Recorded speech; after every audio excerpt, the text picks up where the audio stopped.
Hey y'all, I'm Cat, and today I will be ranking the 16 Accords of Madness, one of the hundreds of books available to us in Skyrim. There are 3 volumes available in Skyrim, and I will be doing a brief summary of each one, so if you'd like a spoiler-free review, please check the timestamp linked in the description. Y'all ready? Let's go! The first volume narrates a contest between Hircine and Sheogorath, where Hircine creates his first werewolf, and Sheogorath surprises him with a small bird as his champion. The bird perches between the werewolf's eyes, and the werewolf scratches out his own eyes to get the bird. I love how the bird is described as the tiniest champion in Tamriel. In the next volume, Darius, a bard and poet, receives dreams from Varmina inspiring his work. Sheogorath challenges Varmina, saying, "It is the hatred of mortals that confirms greatness, and not their love." Sheogorath sets up a contest. First, Varmina will influence Darius's dreams, and then Sheogorath will. Varmina inspires him with dreams of fear and despair, and Darius's works reflect that. Many ended up hating his works, but many more also loved them. However, when it was Sheogorath's turn, Darius's dreams ceased. Darius wanted his inspiration back, so he called out to Varmina, but he received no answer.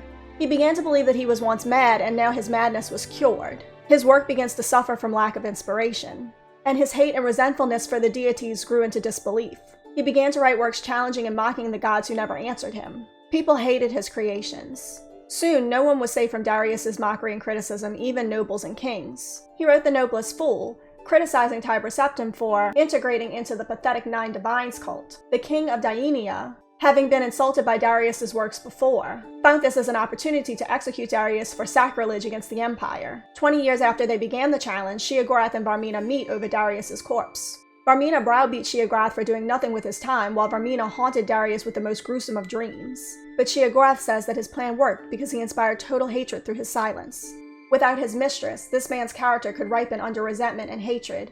Now his bitterness is total and overcome by a madness fueled by his rage. Darius Shano was a glorious mortal, despised by his own people, his kings, and even the gods he mocked. Sheogorath is not only rewarded with the soul of Darius, but 3 other of Varmina's followers. The one disappointment that I had in this was I wish The Noblest Fool was available to read.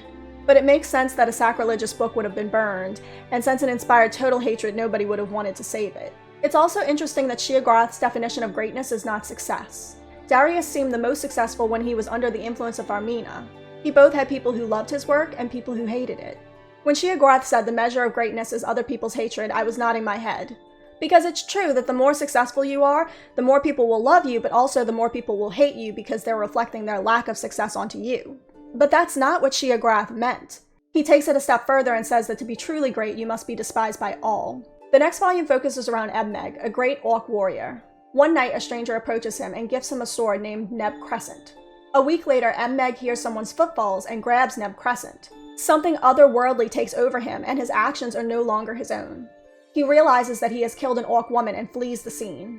Later, Malakath and Sheogorath are standing over the body. Malakath asks Sheogorath why he is showing him this. Sheogorath says that the orc woman was Malakath's by birth, but his by her habit, and that his sorrow was no less great. Sheogorath gives Malakath a sword and says to him, "The rights of honor killing belong to you. Wound the criminal with my blade and banish him to my plane, where I can exact my own punishment." Malakath then tracks down Emmeg and beheads him. Surprisingly, Emmeg's head speaks, saying that he is sorry. Malakath then realizes that Emmeg is his own son, and he has banished him to the realm of Sheogorath. Sheogorath picks up the head and Neb Crescent, and leaves Malakath to despair. Each volume has this mythological feel to it, similar to reading Norse myth. The narratives do become stronger in the later volumes, and each volume has a twist, which makes sense because Sheogorath is the interloper in each one. The writing flowed well, and it was easy to read, and it left me wanting to read the missing volumes. And the stories really spoke to Sheogorath's intelligence and cruelty.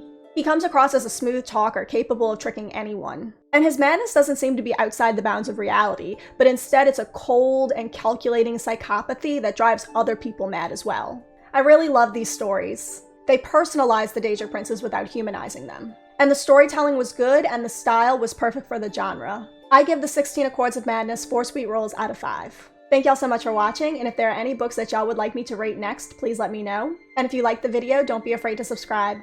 Bye y'all.